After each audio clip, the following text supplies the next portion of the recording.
number one question I get, and it's been the number one question or inquiry that I have gotten for years, is Jimmy, how do I grow on YouTube? Jimmy, how do I launch a channel? How do I get to 100 subs? How do I get to 1,000 subs? What am I doing wrong? Why can't I grow? Is YouTube against me? Is it pure luck to blow up on YouTube?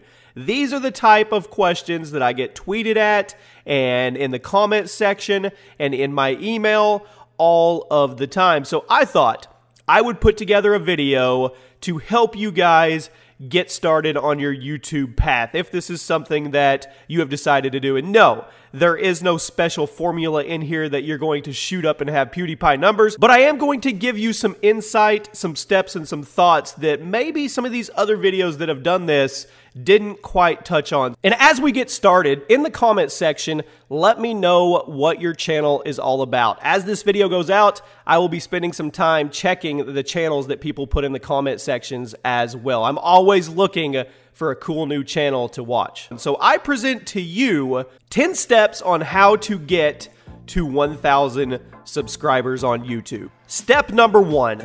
Upload consistently. And you're probably saying, come on, Jimmy, we've all heard this one. This isn't anything special. No, it's not, but it is a foundation of how you can grow a channel. If you look at the successful channels out there, most of them rely on consistent uploads, whether that be daily uploads, 2 daily uploads. I see some bigger channels that do 5 daily uploads or even bi-daily uploads. So they upload every other day. But whatever they do, their schedule is consistent. I have seen so many channels die over the years. I'm going to take a week off. I'm not feeling it. I'm going to take a month off. I'll come back and I'll hit it super hard when I'm ready. And the second they do that, their channel suffers. There used to be a time on YouTube where you could upload 1 to 2 videos a week if you were a big channel and you could sustain, but it's not that way anymore. There may be a very, very special small group that can do it, but for the most part, it's consistency and repetition because people want to see what they want to see. And if they don't see what they want to see from you,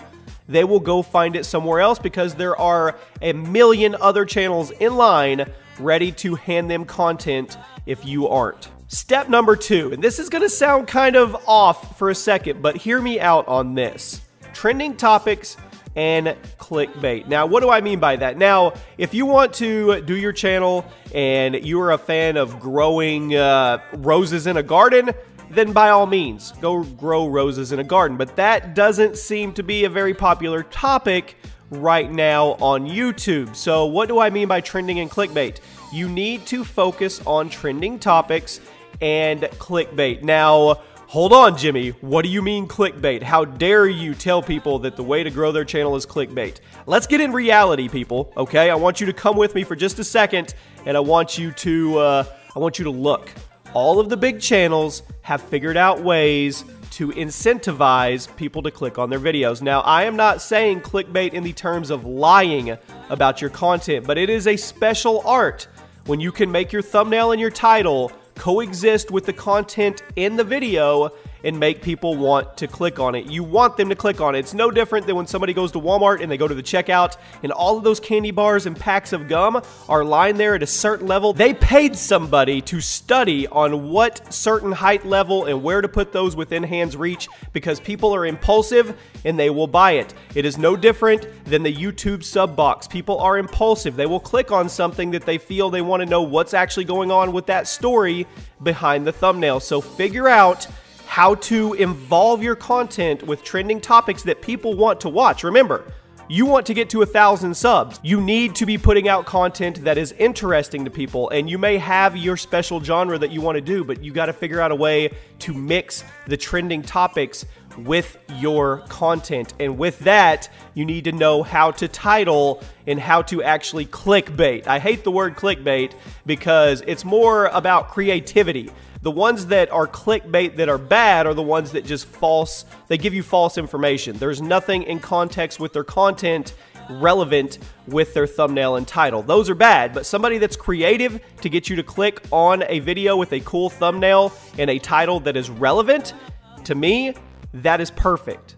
If you guys would like a focused video on exactly that, how to title, tag and thumbnail your videos and focus on trending topics?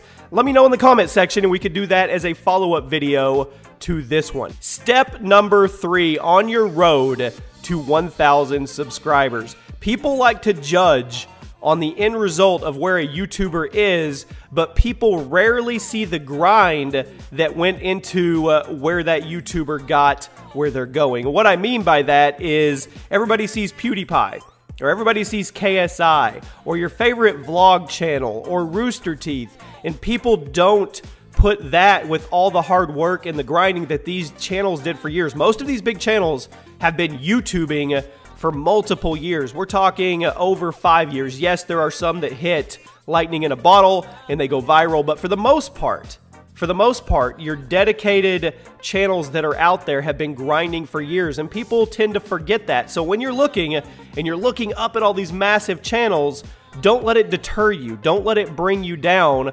Remember, they were where you are at one point in their career. That is big. Mental focus is a huge part of this. You have to have clarity and you have to have consistency and not let anything affect you or bother you. All you can focus on is your reality, your little bubble of what you're doing with your YouTube. You can't judge you versus somebody else. Step number 4, and this goes without saying, everybody knows this, but I have to put it in there just in case there is somebody that isn't aware of it. Equipment.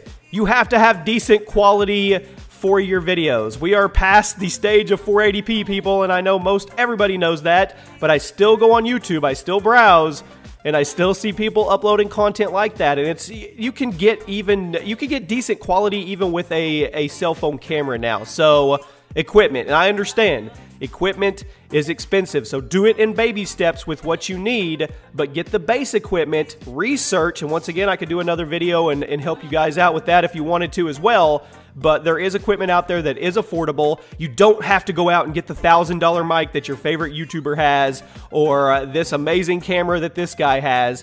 There is equipment out there that you can use that is affordable. So budget shop. There is nothing wrong with budget shopping. I know you want to have that gaming setup or that YouTube setup and let everybody see it, but that's for a different time.